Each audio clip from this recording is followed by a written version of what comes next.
মাইক্রোফোনের চার্জ শেষ হয়েছিল, চার্জ দিয়ে আনলাম আবার। আচ্ছা, তো পানি যোজন বিক্রিয়াটা আশা করি তোমরা বুঝতে পারছো। এখন আসো সমানুকরণ বিক্রিয়া। সমাণু কাকে বলে? দুইটা যৌগের যদি আণবিক সংকেত একই হয়, গাঠনিক সংকেত ভিন্ন হয়, তাকে আমরা বলি সমাণু। বুঝছো? দুইটা যৌগের আণবিক সংকেত সেম, কিন্তু গাঠনিক সংকেত ভিন্ন, তাকে আমরা বলতেছি সমাণু। হ্যাঁ, সো এই সমাণু তৈরি করার বিক্রিয়াটাই হচ্ছে সমানুকরণ বিক্রিয়া। এক্সাম্পল হিসেবে আমরা কি দেখতে পারি? ধরো CH3 ও CH3, ঠিক আছে? এটা হচ্ছে ইথার যৌগ, এটা হচ্ছে তোমরা আরো পরে জানতে পারবা, এটা একটা ইথার যৌগ। আবার ধরো CH3 CH2OH, এটা একটা অ্যালকোহল, এটার নাম কি? ইথানল, ঠিক আছে? আর এটাকে বলি আমরা ডাইমিথাইল ইথার, এটার নাম ডাইমিথাইল ইথার, এটার নাম হচ্ছে আমাদের ইথানল। এগুলো তোমরা এখন হয়তো বা নামগুলো জানবা না, তোমাদের জন্য ইম্পর্টেন্টও না। দেখাই দিচ্ছি সমাণু কনসেপ্টটা কি। দেখো তো, এটাকে আমি যদি আণবিক সংকেতটা লিখি কিরকম হবে? সি, কার্বন আছে কয়টা? দুইটা। C2, হাইড্রোজেন আছে কয়টা? ছয়টা। C2H6, অক্সিজেন আছে একটা, এরকম না? দেখো, এটা কি? CH3CH2OH, ওর নাম কি? ইথানল। ইথানলের সংকেত তোমাদের পড়া লাগবে, জৈব যৌগেই আছে। তো এখানে কার্বন আছে কয়টা? দুইটা। হাইড্রোজেন আছে কয়টা? 3 2 5 1 6টা। আর অক্সিজেন আছে একটা। দেখছো, এই দুইটার আণবিক সংকেত সেম, কিন্তু দেখো যখন গঠন দেখবা বা তাদের যে কোনো বৈশিষ্ট্য দেখবা, দেখবা সবকিছু আলাদা, মানে দুইটা যৌগই আসলে আলাদা, ঠিক আছে? সো ওদের আণবিক সংকেতটা শুধুমাত্র সেম। এদেরকে আমরা বলতেছি সমাণু, মানে ও ওর সমাণু, ও ওর সমাণু, বুঝছো? এদেরকে আমরা বলতেছি সমাণু। এখন সমাণু তৈরি করার যে প্রক্রিয়া, সেটাকে আমরা বলতেছি সমানুকরণ বিক্রিয়া, বুঝছো? এই একটা রিঅ্যাকশনের মাধ্যমে একটা সমাণু থেকে যদি আরেকটা সমাণুতে ও কনভার্ট হয়, এটাকে বলতেছি আমরা সমানুকরণ বিক্রিয়া। দেখো, একটা হচ্ছে এক্সাম্পল দিই, NH4CNO, একটু আগেও দিছিলাম NH4CNO, ঠিক আছে? এখানে আমরা তাপ দিলে তৈরি হয় NH2CO, বা এটাকে শুধু CO লিখতে পারো, CO ডাবল বন্ড উপরে দিয়েও লিখতে পারো, আর নিচেও CO লিখতে পারো, NH4CO NH2 এভাবে লিখতে পারো, অথবা NH2CO NH2 এভাবে লিখতে পারো, কোনো সমস্যা নেই। সেখানে দেখো দুইটা নাইট্রোজেন আছে, আমরা কি লিখতে পারি? N2H4O, এরকম লেখা যায় না? COO, এরকম না? দেখো, দুইটা নাইট্রোজেন, চারটা হাইড্রোজেন, একটা কার্বন, একটা অক্সিজেন, এটাকে কি লেখা যায় বলো? এটাকে যদি আণবিক সংকেত লিখি, দুইটা নাইট্রোজেন আছে N2, ঠিক আছে? তারপর তোমার হাইড্রোজেন আছে কয়টা? চারটা। CO, এরকম ভাবে লেখা যায় না? দুটো কিন্তু সেম, দেখছো? N2H4CO N2H4CO, কিন্তু ওর নাম হচ্ছে ইউরিয়া, ওর নাম হচ্ছে ইউরিয়া, আর এটার নাম হচ্ছে অ্যামোনিয়াম সায়ানেট, ঠিক আছে? দুটো একদম ভিন্ন যৌগ। এটাকে আমি বলতেছি তোমার সমানুকরণ বিক্রিয়া। এবার আসো পলিমারকরণ বিক্রিয়া। এইটা হয়তো বা ডিটেলসে তোমরা ওই যে চ্যাপ্টার 11 যেটা, ওখানেই পাবা, ঠিক আছে? আমি তাও দেখে দিই। দেখো, পলিমারকরণ বিক্রিয়া, এটার মাধ্যমে কি হয়? কতগুলো মনোমার অণু মিলে তোমার হচ্ছে বড় একটা বৃহৎ একটা যৌগ গঠন করে, যেটাকে আমরা বলতেছি পলিমার। দেখো, ইথিনের সংকেত কি? CH2 ডাবল বন্ড CH2, ঠিক আছে? CH2 ডাবল বন্ড CH2, এটা দেখতে কিরকম হয়? এভাবে আঁকলে হয়তো তোমাদের বুঝতে কষ্ট হবে। দেখো, এরকম সি, তারপর হচ্ছে এখানে একটা ডাবল বন্ড, আর এখানে একটা হাইড্রোজেন, এখানে একটা হাইড্রোজেন, বুঝছো? এখানে একটা হাইড্রোজেন, আর এখানে একটা হাইড্রোজেন, ঠিক আছে? সো এইভাবে এটা হচ্ছে, তো আমরা এন সংখ্যক এটা নিলাম, ঠিক আছে? এন সংখ্যক নিলাম। এটা হচ্ছে আমরা উচ্চ চাপ, উচ্চ তাপ, আর কিছু প্রভাবক লাগবে, সেটাও দেখবা, বই আছে। উচ্চ চাপ দেওয়া লাগবে, উচ্চ তাপ দেওয়া লাগবে, ঠিক আছে? তখন তৈরি হবে কি? তৈরি হবে হচ্ছে সি CH2, এটা দেখাই দিচ্ছে, আমি ডিটেলসে দেখাবো, এখন একটু এমনি দেখাই। আচ্ছা, এটা এনটা এখানে না, মানে এন মোল নিতেছি, তো এনটা বামে লিখতে হয়। এনটা এরকম, এগুলার এনটা নিতেছি, উচ্চ চাপ, উচ্চ তাপ দিতেছি, এই যে এই একটা যৌগ তৈরি হবে। কিভাবে তৈরি হয় দেখে দিচ্ছি, ধরো এগুলো মুছে দিই সব, এটা তো লাস্ট টপিক, মানে এই টপিকের উপর লাস্ট বিষয় এটাই। যেটা হবে, দেখো, সি ডাবল বন্ড সি, এখানে একটা ডাবল বন্ড আছে না? সি ডাবল বন্ড সি, একটা হাইড্রোজেন, একটা হাইড্রোজেন, ঠিক আছে?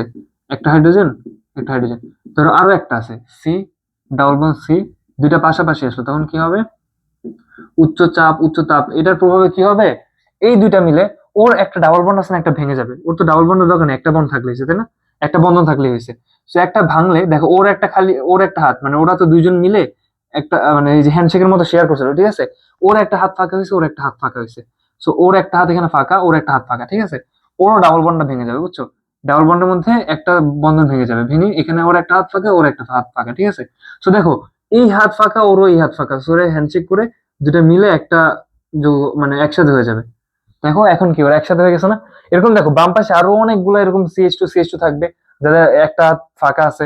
সো এখানে ধরো ডান পাশে আরো একটা আছে, সো এরকম সিএইচ, আর এখানে একটা হাত আছে ওর সাথে লেগে গেল, ঠিক আছে, এখানে থাকবে কি সিএইচএইচ, ঠিক আছে। এইভাবে এটা বারবার রিপিট হতে থাকবে, বুঝছো। দেখো একটার সাথে একটা এভাবে জোড়া লাগতেছে, এবার জোড়া লাগতে লাগতে এটা অনেক বড় একটা অণু হয়ে যাবে। দেখো এখানে ধরো আরেকটা আছে এরকম সিএইচ সিএইচ, ডাবল বন্ড ছিল, ডাবল বন্ড থেকে ভেঙে একটা হাত আছে, আর একটা হাত ওর, একটা হাত ওর, একটা ফাঁকা, এই দুটো হাত মিলে গেল। সেভাবে একটার সাথে একটা মিলে লম্বা একটা অণু তৈরি হবে, ঠিক আছে, অনেক অনেক অণু তৈরি হবে। সেটাকে আমরা বলতেছি পলিমার করণ বিক্রিয়া। এটা লিখতে হয় কিভাবে, ধরো এরকম এন সংখ্যক দুইটা সিএইচ টু যুক্ত দুইটা সি টু এইচ ফোর যুক্ত হলে কি হয়েছিল, দুইটা অণু মানে দুইটা মিলে একটা তৈরি হতেছে, তাই না। জিনিসটা দেখতে এরকম, মনে রাখবা N C H two double bond C H two, ঠিক আছে, মানে এন সংখ্যকটা নিছি আমি। এটা উচ্চ চাপ লিখবা, উচ্চ চাপ, উচ্চ তাপ, তাপমাত্রার তাপ তাপ, আর যদি তোমার চাপটা দেওয়া থাকে বইয়ে তাহলে ওইটা মুখস্থ করে নিবা, ঠিক আছে। সো এটা মিলে কি হইতেছে সিএইচ সিএইচ, এখানে একটা হাত তৈরি হইতেছে, এখানে একটা হাত তৈরি হইতেছে, এই হাতটা ভেঙে এরকম এনটা, এই যে এনটা যেহেতু ছিল রিয়াকশনে, এরকম এনটা জোড়া লেগে লম্বা একটা চেইন তৈরি হইতেছে, এটাকে বলতেছি আমরা পলিমার করণ বিক্রিয়া। সো এই টপিকটা এইটুকুই। এখন আসো ইয়া তোমাদের যে পরবর্তী টপিক, আমাদের বাস্তব জীবনে কিছু রাসায়নিক বিক্রিয়া, ওটা একটু পড়লে এমনি পারা যাবে আশা করি, ঠিক আছে, সহজ টপিক। যেমন লোহায় মরিচা পড়া, লোহায় মরিচা পড়ে কেন, পানির বাতাসের মধ্যে বা বায়ুর মধ্যে পানির অণু আর অক্সিজেন অণুর সাথে বিক্রিয়া করে লোহা, এরপর হচ্ছে ওর মরিচা পড়ে। সো এর থেকে মানে যাতে মরিচাটা না পড়ে এই জন্য অনেকগুলো স্টেপ আছে, যেমন লোহার উপর রং করা হয়, বা হচ্ছে লোহার উপর বিভিন্ন জিনিসের প্রলেপ দেওয়া হয়, এই জিনিসগুলো আছে বাস্তব জীবনে, এগুলার কিরকম রিয়াকশন গুলো আমরা দেখি, ঠিক আছে। সেটা করে এটা আশা করি তোমরা নিজেরাই বুঝবা। এখন আসে বিক্রিয়ার হার কি, পরবর্তী টপিক লাশ সাতেলীয় নীতিটা আমরা পড়বো, বুঝছো, লে চ্যাটেলিয়ার্স প্রিন্সিপাল বা লাশ সাতেলীয় নীতি। সো এখানে পড়ার আগে একটা জিনিস জানতে হবে, সেটা কি তোমার বিক্রিয়ার হার কি, মনে রাখবা। তোমার গতি পরিবর্তনের হার কি বা বেগ পরিবর্তনের হার কি, এগুলো তো তোমরা জানোই, যে হচ্ছে ত্বরণ হচ্ছে বেগ পরিবর্তনের হার। সো হার বলতে অ্যাকচুয়ালি কি বুঝে, এক সেকেন্ডে কতটুকু সংঘটিত হচ্ছে।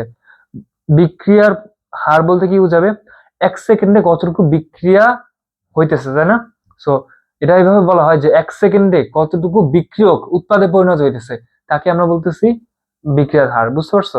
এক সেকেন্ডে কতটুকু বিক্রিয়ক তোমার উৎপাদে পরিণত হইতেছে, সেটাই বিক্রিয়ার হার। এখন দেখো, ধরো লাসা তেলীয় নীতির আগে এই গ্রাফটা একটু বুঝো। আমি মিলাইলাম, ধরো একটা পাত্রের মধ্যে এইচ টু, না ধরো এটা কোনটা, হ্যাঁ H two plus I two দিয়ে এক্সাম্পল দিই, H two plus I two, ঠিক আছে। এই দুটা মিলানোর কারণে আমার তৈরি হবে কি টু এইচ আই, এটা একটা উপমুখী বিক্রিয়া, বলছিলাম যে মানে পৃথিবীর বেশিরভাগই উপমুখী বিক্রিয়া, ঠিক আছে। আচ্ছা দেখো, হাইড্রোজেন আর অক্সিজেন মিলে হাইড্রোজেন আয়োডাইড তৈরি করতেছে। সো ফার্স্টে আমি যখন একটা পাত্রের মধ্যে রিয়াকশন করানোর জন্য আমি নিছি হাইড্রোজেন আর অক্সিজেন, তো আমার তৈরি করার ইচ্ছা হচ্ছে এটা, যে আমি এই দুটা মিশাবো এটা তৈরি হবে, ঠিক আছে। সো ফার্স্টে দেখো হাইড্রোজেন আছে আর অক্সিজেন আছে। সো ওরা হচ্ছে দুইটা মিলে এইচ আই তৈরি হইতেছে, ঠিক আছে, এই হাইড্রোজেন আয়োডাইড তৈরি হইতেছে। তো আমি তোমাকে বলছিলাম একটু আগে যে হচ্ছে সাম্যাবস্থা কি, বাইরে থেকে যখন দেখে মনে হয় যে হচ্ছে বিক্রিয়া মানে ওইখানে কোনো বিক্রিয়া হইতেছে না বা সবকিছু স্থির হয়ে গেছে, ওইটাকে বলতেছি আমরা সাম্যাবস্থা। মানে ওই মুহূর্তে যতটুকু বিক্রিয়ক উৎপাদে পরিণত হয়, ঠিক ততটুকু উৎপাদ আবার বিক্রিয়কে পরিণত হয়, বুঝছো। মানে ওই মুহূর্তে যতটুকু বিক্রিয়ক উৎপাদে পরিণত হয়, ঠিক ততটুকু উৎপাদ আবার বিক্রিয়কে ব্যাক করে, মানে উল্টা রিয়াকশন করে। তো দেখা যায় বাইরে থেকে দেখলে মনে হয় কোনো রিয়াকশন হইতেছে না, ঠিক আছে, এটাকে বলতেছে আমরা সাম্যাবস্থা। অর্থাৎ সাম্যাবস্থায় তোমার বিক্রিয়কের উৎপাদে পরিণত হওয়ার যে হার, বিক্রিয়ার হার, আর উৎপাদ ভেঙে বিক্রিয়ায় পরিণত হওয়ার যে হার, ওই বিক্রিয়ার হার দুইটা সমান হয়, বুঝছো।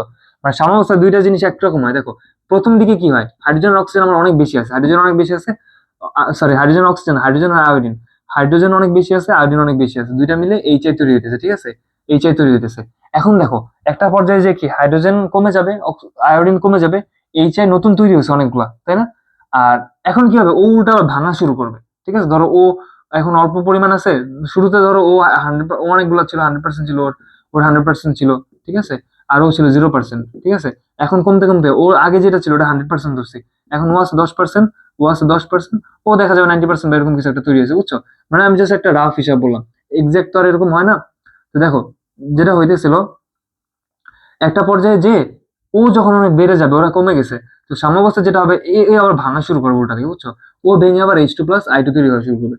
মানে ধরো ওই পর্যায়ে যে প্রথমে তো অনেকগুলা ও তৈরি হয়ে গেছে, ওরা অল্প অল্প বাকি আছে, তখন যে বাইরে থেকে দেখে মনে হয় রিয়াকশন স্টপ, বন্ধ হয়ে গেছে।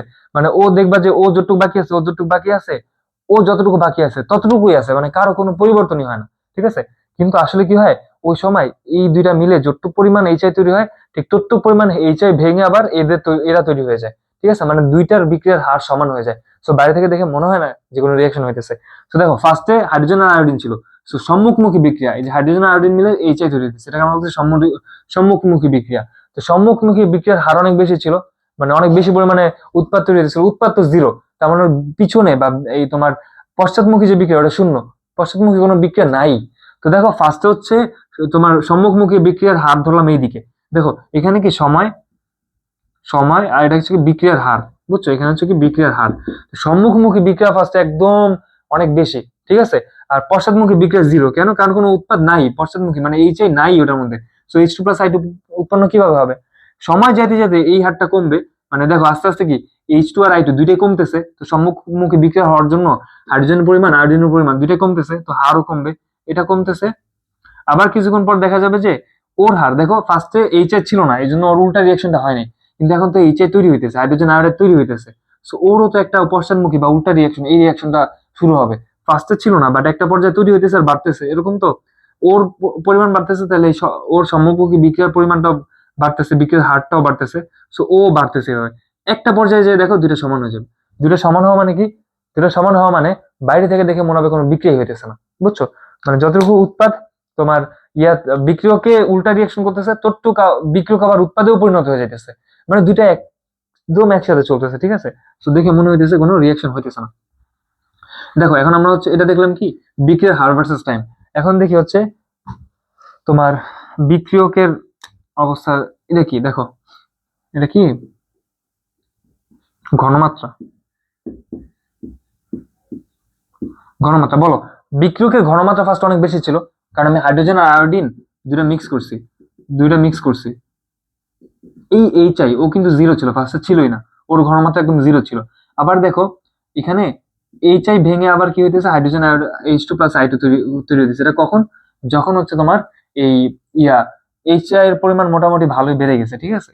এখন দেখো এই ঘনমাত্রাটা এরকম হতে পারে, ধরি যদি বিক্রিয়কের ঘনমাত্রা ফার্স্ট এরকম ছিল, আস্তে আস্তে কমতেছে, দেখো হাইড্রোজেন আর আয়োডিন রিয়াকশন করার কারণে কমে যেতেছে না, সেটা দেখো আস্তে আস্তে সময়ের সাথে কমতেছে, আর উৎপাদের ঘনমাত্রা আস্তে আস্তে বাড়তেছে।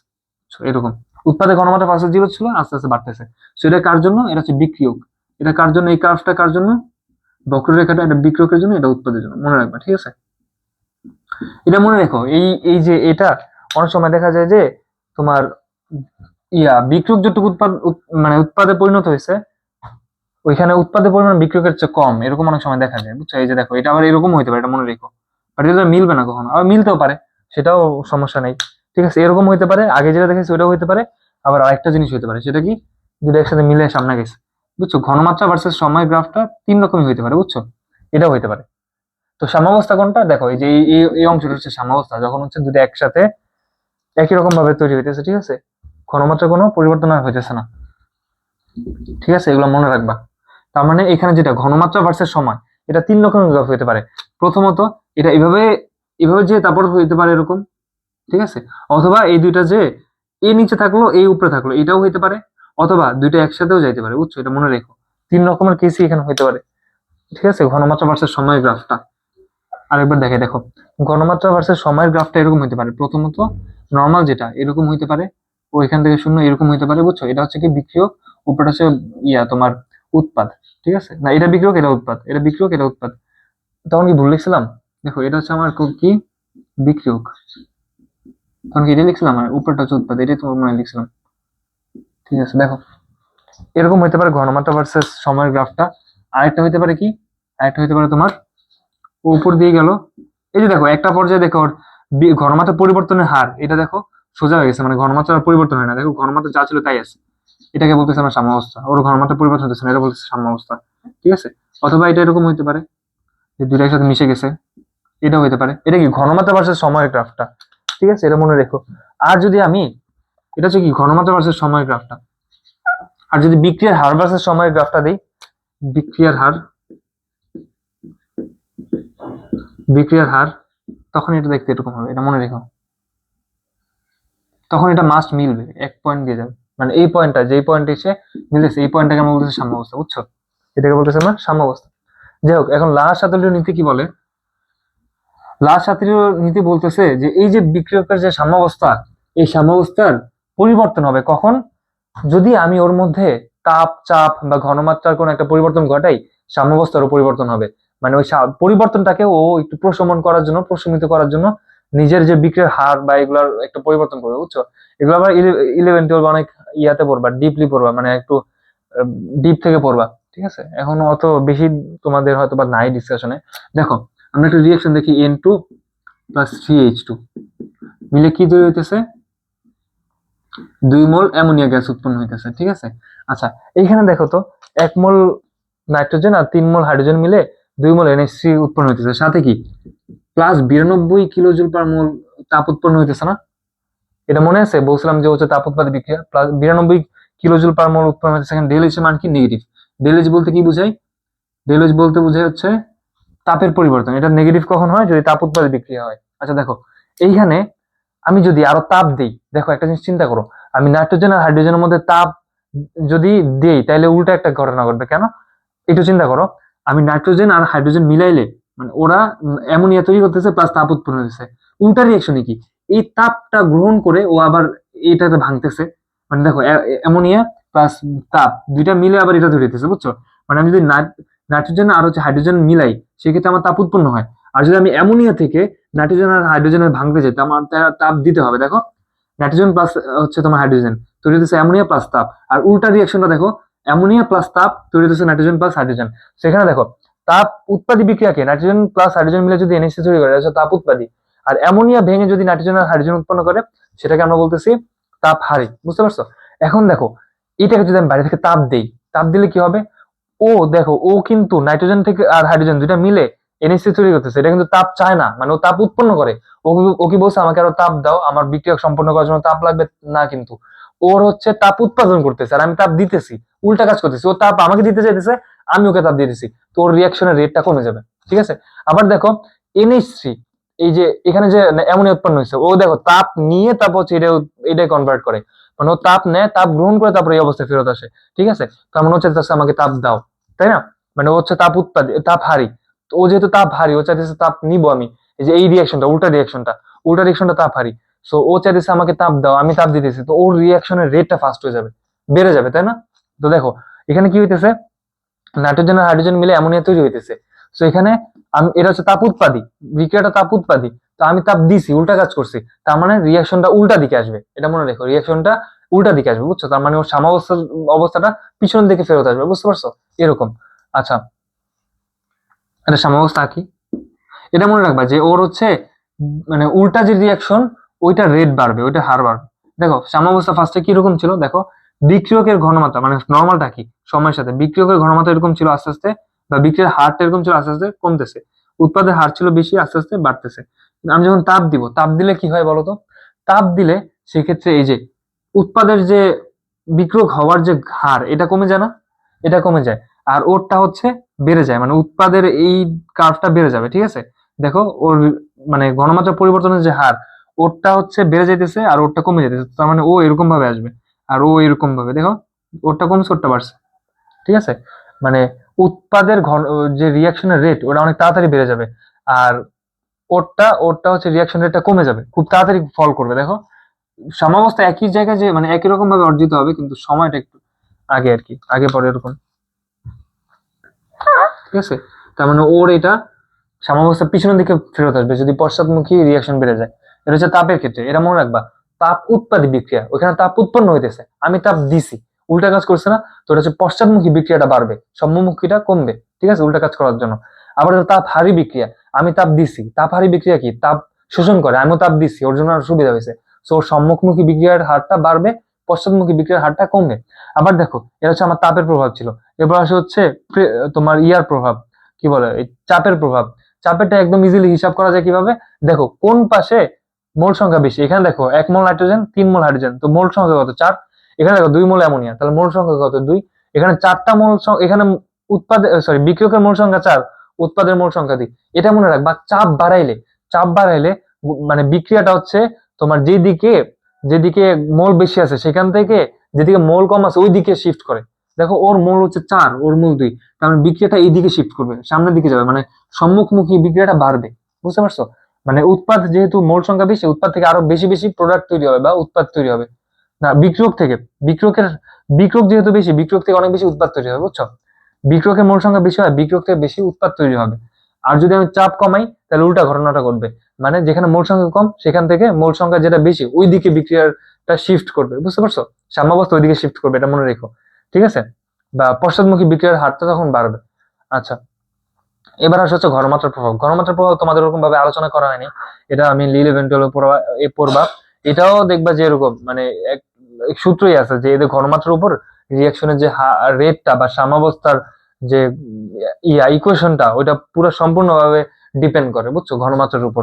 সো ঘনমাত্রার পরিবর্তন হইলো ওরা এইভাবে যে ঘনমাত্রার পরিবর্তনটা হয়েছে ওইটাকে নিউট্রালাইজ করার চেষ্টা করে, ঠিক আছে? এটা মনে রাখবা, মেইন কাজ, মেইন কথা কি, যেই পরিবর্তনটা আমি করি না কেন ও চাইবে সেই এই পরিবর্তনটা প্রশমন করতে, বুঝছো, প্রশমিত করে ফেলতে।